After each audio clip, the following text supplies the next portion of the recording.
Now let's get to the video of the actual crash itself, Marley. That's right. This is the video that we've been seeing online. As I've been watching this video over and over and over again because somebody clearly in their car then looked over and you see all the debris fly up right there, that big plume of smoke.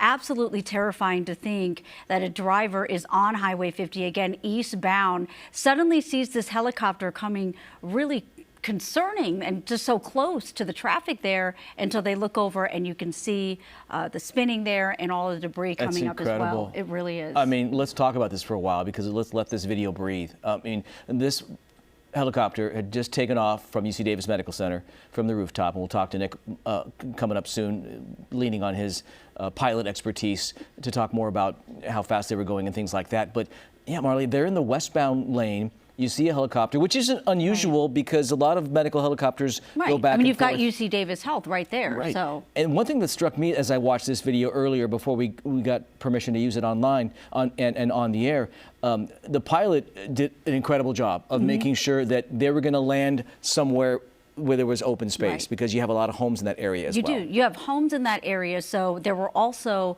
homeowners who were posting video and pictures as well because they watched all of this as it happened too. So you have the homes in that area. You've got an area packed with traffic because, again, we're talking about Highway 50 eastbound. This is right near, just west of 59th, right near the 99 connector. So there was a lot of traffic going through there. I know we keep saying it could have been so much worse, but the rush hour traffic had slowed down, had sort of moved out. It was 7:06 at this time when this chopper came down right onto Highway 50 eastbound. Yeah, and hats off to the person taking this video because, I mean, can you imagine the intensity of it? You see that person pan away a little bit and then come back to the scene as that helicopter ended up on its side and then on its back. Well, you don't know either what the debris is going to pop up too and fly up and could hit you. So concerning to see this happen. So this is new video that we are going to be showing you, obviously, of the actual moment of impact as our thoughts and prayers go to the 3 people on that helicopter who were severely injured. Let's toss things over to Brady Halblab right now,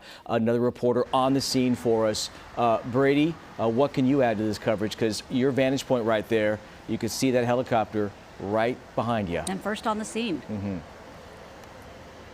Yeah, that's right, guys. I'm just on the side of the highway right here. We were able to get through and had permission to be up here. But yeah, this gives you a perfect bird's eye view of what this crash site really looks like. So you can see the helicopter is kind of on its side and upside down a bit. And this gives you a scope of what this investigation looks like. They have these lights set up, and we've seen investigators come to the perimeter of where these lights are, taking pictures and looking at the ground, just trying to get an understanding of what happened here. But this is something I really wanted to point out here.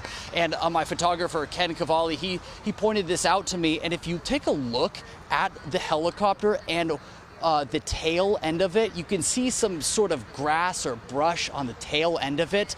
And then if you take a look at the side of this berm, that's the same kind of grass you can find at the side of the highway here. So you kind of get an idea of maybe that tail hit the side of the highway here and then flipped on its side, and that's where it ended, right in the middle of the freeway. Now, what I also wanted to point out here is that you guys mentioned that this is a busy area. Yes, it is.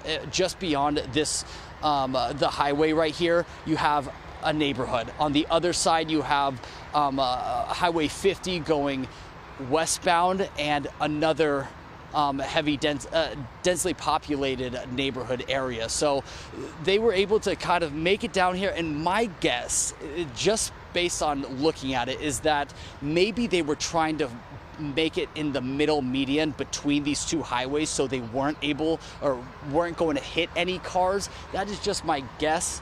And now they have actually cleared that whole area, and that's how they were actually able to get the cars that were backed up here to get on out of here. So really, when it comes to the situation where we are right now, I kind of want to look at it in 3 different phases. The first phase, response, getting people to safety and trying to make sure everyone is okay. The second is really the getting the people out of here, because when we first showed up here, we had a line of cars for at least a couple of miles here. People had their cars turned off. They were sitting on the hoods of their car.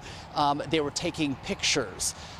So you had to get all of those people out of here in order to start conducting this investigation. So they were able to get those people out of here. That's the second phase. Third phase, this is what we're in right now, the investigation. So as Ashley mentioned, as you guys mentioned, there's no clear time frame for when they're actually going to start clearing this debris out of the roadway here.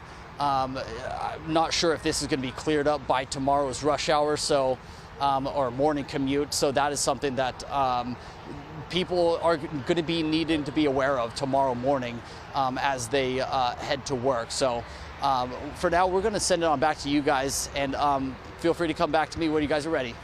Yeah, we will. We'll lean on you and Ashley doing a great job first on scene to this horrific accident on Highway 50. As you show us that helicopter, I'm just in awe of the headline from this. Obviously, the headline is 3 people severely injured, and we hope and pray that they recover. But you have people who saw this with one person trapped underneath that helicopter.